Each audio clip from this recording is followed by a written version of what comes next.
Addy M27. Addy M27, a big-time homie that always chimes in here. If you had to pick the top 5 players in this draft, who would they be? So these are just the guys, regardless of value, and you don't take a running back high, and maybe this team doesn't need this. Like, who are your top 5 NFL players in this draft? I think my 1 and 2.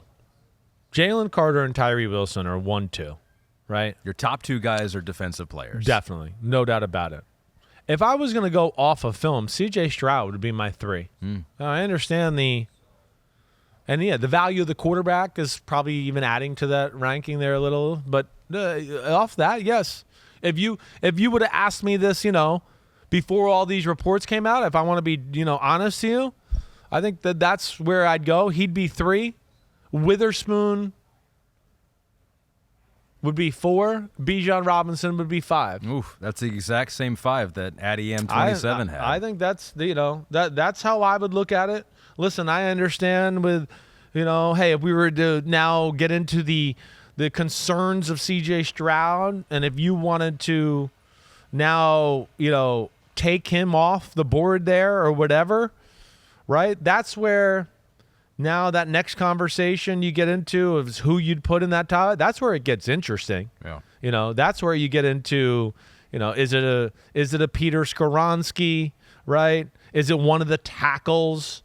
Is it Dalton Kincaid from Utah would be up in that conversation for me there. But I think that's how I kind of feel as far as that top 5. Wow. The crazy thing is, though, is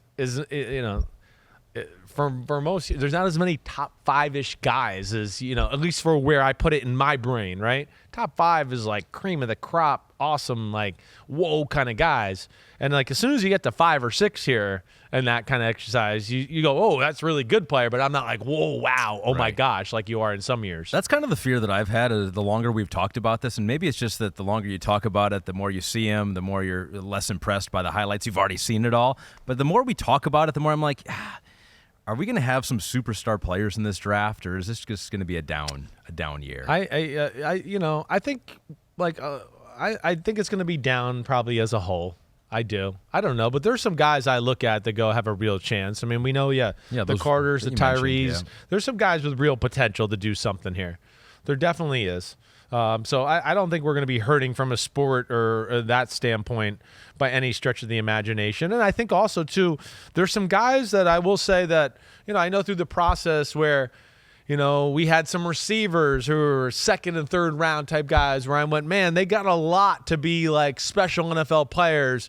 I just not sure about this one element and how it's going to kind of transition to the NFL, right? So there's some of that to where, hey, my guy from Tennessee, Byron Young, right, the pass rusher, who's, 250 and ran 4.4 flat, right? There's some things about his game where I go, it won't shock me if he's one of the 2 best pass rushers in football in a few years. Yo, thanks for watching, homies. It's the off season, but there's no off season for us here at Unbuttoned. Me, Ahmed Fareed, we're going to hit all the stories. So hit subscribe for us, okay? We got a ton coming up. My draft prospect rankings, my Simms top 40 quarterback countdown, and videos of me and NFL QBs playing catch and talking about their development and mechanics. Again, thanks for watching. Remember to subscribe. Peace out, homies. See you soon.